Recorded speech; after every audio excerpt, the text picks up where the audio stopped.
O Lord, lead me from darkness to light, from illusion to reality, from death to immortality.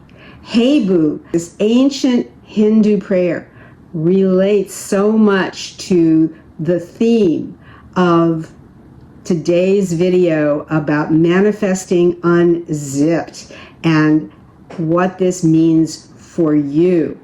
And first, welcome and welcome back to my subscribers and new subscribers. Our channel is growing. I'm so happy that you're here. And if you're interested in one-on-ones with me, go to the channel description. It's under oneminutemanifesting.com/services.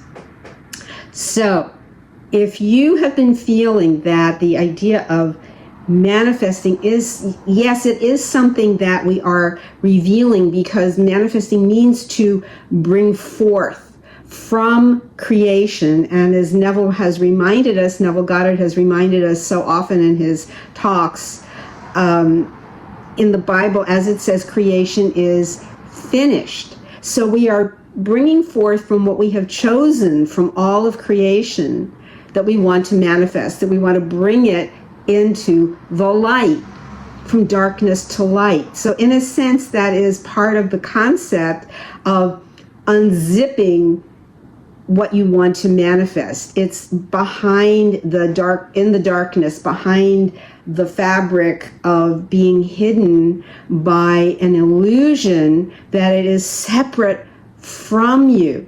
And a lot of you feel this kind of separation from life, from your desire, that you are, and certainly separateness from God. And of course, the Bible says, my Father and I are one. As Jesus said, my Father and I are one, and the Father is greater. So it's the eternal nature of the Father and your own state. This is moving from death to immortality. The idea of death being the death when the ego dies is also part of that death, that it's moving you from death when the ego dies to your own immortal, eternal nature of the consciousness in you.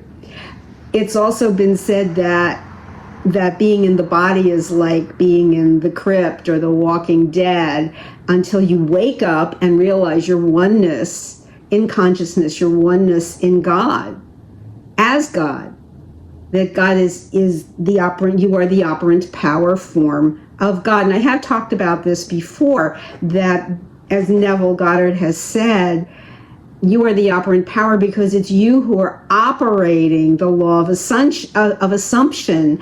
It won't run by itself. It can't operate itself. It has to be operated. You are the one in charge. So if you're feeling that your desire is in a sense hidden, you in a way have actually been the one. It's kind of a twisted around idea, but you have been the one that's been hiding or keeping yourself in the dark about your desire. It's not that your desire is in the dark. It's more that you have been in the dark. You have been behind the zipper, the zipped up fabric. You have been behind. So it's when you unzip, in a sense, your consciousness, when your mind opens and you have that clarity, that's really where you're able to bring forth, where your desire so much more easily comes alive in your life. It can't do that if you are hiding from it. So you could say, well, I don't think I'm hiding from it. I'm the one who's, where is it? I'm the one who's looking for it. I'm not trying to hide. I'm here. Well, yes, you are here, but you're looking in the wrong direction. We keep looking outside of ourselves. And this has come up repeatedly. I know many teachers talk about this and have talked about this over the years, but it's understanding. It's having that understanding in yourself. We could stand here and yammer at you and make videos all day and all night, and if you're not willing to see it, you're just not going to see it. You're either going to see it, or you're going to decide you are open to seeing it, or you're going to keep kind of sinking back and playing it small. And this is why Marianne Williamson, who taught A Course in Miracles for many years and wrote the book A Return to Love, and she said it's not our darkness that we're really afraid of, it's our light. It's our own power. So we shrink down, we play it, we try to shrink to fit the situation or the person.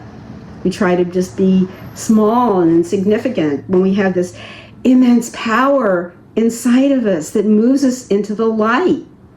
And that light can be blinding, it can be scary, it can be confusing and disorienting. I get it. I understand that. We often find ourselves in that position where now we get to be in the role that we really wanted to be in, to be that higher version of ourselves that has control of our reality, that has brought that shift of reality. But you can't play it both ways. You can't be, if you want to be in the light, then don't hide in the darkness. If you want to go from the illusion where you've been keeping yourself in the story that you've been keeping yourself in, and that you keep rewinding on, replaying over and over. And I don't watch much Abraham Hicks, but I recently caught one thing that, I don't remember, it was a meme or something. It was a little video that, one of those animated ones with Esther Hicks. And in it, she talked about,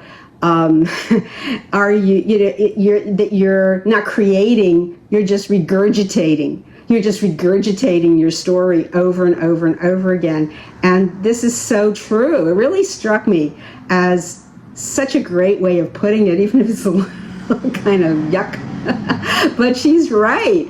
It's that we're just regurgitating the same old BS about who we are and all the problems in the family that we're still carrying around with us, and believing that we have inherited, that we're stuck in it, and using that as our excuse for our limitation about ourselves. This is really, it's as plain as day when you look at it and you bring that into the light.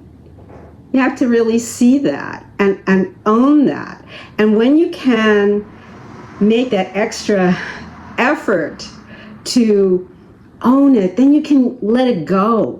When you see it and you look at it and you examine it and you say, is that really me? Do I really want to carry that around? And chances are you'll probably say, no, not at all. I don't. And then you have to kind of go into maybe that little dialogue with yourself and say, well, if that's the case, why are you still stuck there? Can you choose something else that will propel you forward? And sometimes, we're like kicking and screaming, no, I can't do this. But yes, all you're doing is really changing your mind. You're changing how you see yourself. And it's making a different choice that you can move forward and have that. Be the person who has what you want, whether, it could be the property where you want to live, type of place that you want to live. It could be whether it's a farm, a ranch, a mansion, whatever it is, or whether it's a type of business that you want to run, or whatever is the type of relationship you want to have. And it's allowing yourself to have it.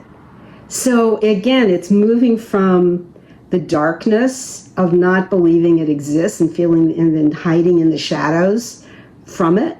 It's moving from the illusion of being separate from it, that it can never be part of your experience as you see other people having it. Oh, how'd they get that? Oh, I wish I could have well, you can. Nothing needs to stop you unless you decide it's going to stop you. It's all coming from, you're actually controlling it by deciding you can't have it, when you can control it and decide that you do have it. We all want control. Let's face it, everybody wants control.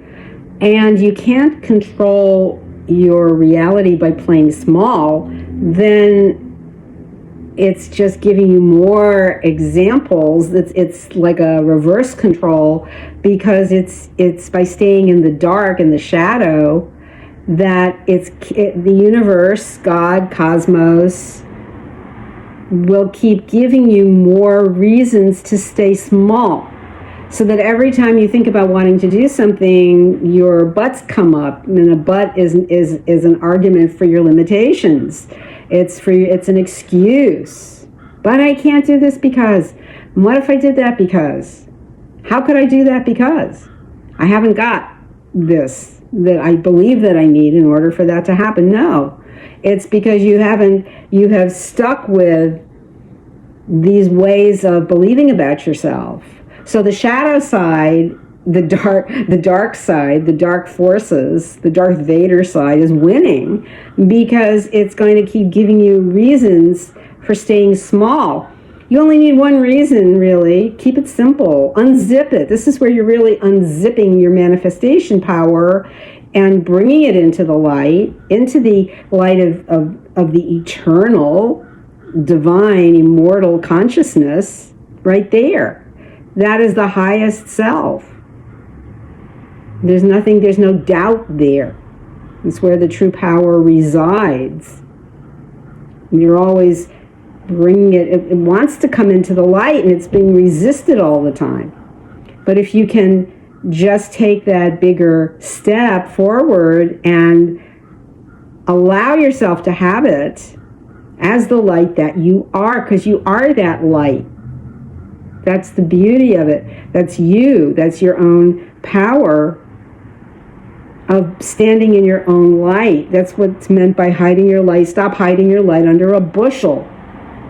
You're hiding your own light, and then going around saying, well, I don't have this and I don't have this, and regurgitating, like Esther Hicks talked about, Abraham Hicks, that instead of, you're just regurgitating that old story that you love to carry around with you, and it's time to drop that and step with confidence into the light. And yeah, sometimes it feels really, really difficult. You get all kinds of stage fright around it. You get all kinds of butterflies around it and cold feet around it, and want to back away because the possibility looks so large and scary. And yet, that is the larger you that you're looking at. It's really all you. There's nothing else out there. It's the reality that you want to create for yourself. And if you would just unzip that belief, unzip the belief that it's difficult, unzip the belief that it's impossible. And when you unzip the belief, then you have and feel that you are the one who has what you want. It's the simplest way. You can imagine, if you want to use it in an imagination, you imagine that zipper being opened and stepping forward, like a curtain parting. I like the zip notion because zipping is quick. And it's like a curtain parting, and you're stepping into the light, and you're taking the bow. You own the moment. Own the moment. Claim it. It's for you. So if this resonates with you, drop a like, share, comment, subscribe, get notified. Love you so much, Boo. Thank you so much for being here with me, and I will see you in the next video.